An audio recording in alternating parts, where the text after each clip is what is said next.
উত্তর 24 পরগনার সুন্দরবনের গোবিন্দকাটি গ্রামের এক কোণে বসে আছেন সুভাষচন্দ্র দাস।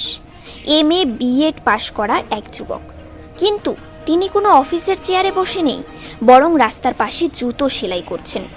উচ্চশিক্ষিত এই যুবকের জীবন যেন এক সংগ্রামের কাহিনী।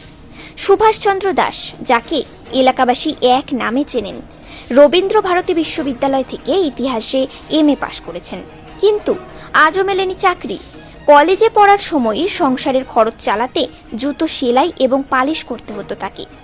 বারাসাতে ভাড়া বাড়িতে থাকাকালীন এই খবর যখন বাড়ির মালিকের কানে পৌঁছয়, তখন তাকে সেখান থেকে চলে যেতে বলা হয়।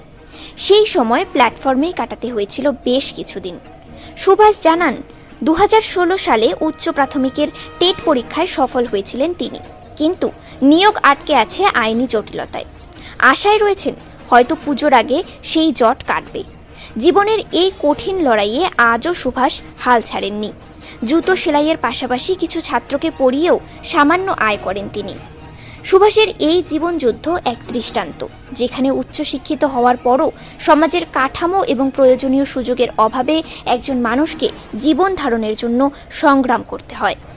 এই যুবকের সংগ্রাম এবং ধৈর্য আমাদের শেখায়, জীবনে কত প্রতিকূলতাই আসুক না কেন, লড়াই চালিয়ে যেতে হবে। আগামী দিনগুলোতে হয়তো সুদিন ফিরবে, সেই অপেক্ষায় সুন্দরবনের এক কোণে বসে আছেন Subhash Chandra Das. Bureau report, news prime times. BA pass করেছি, সেই সময় আমার বাড়ির আর্থিক অবস্থা তো ভীষণ খারাপ ছিল। সে সময় বাড়ি থেকেও 10টা পয়সা পাঠাতে পারতেন না। তো সেই সময় আমি ওই ট্রেনে জুতো পালিশ করে, পাড়ায় ঘুরে জুতোর বাক্স নিয়ে ইনকাম করে সেই টাকা দিয়ে আমি পড়াশোনা করতাম। তারপরে একটা ঘটনা ঘটেছিল। হ্যাঁ, তারপর একটা ঘটনা ঘটেছিল।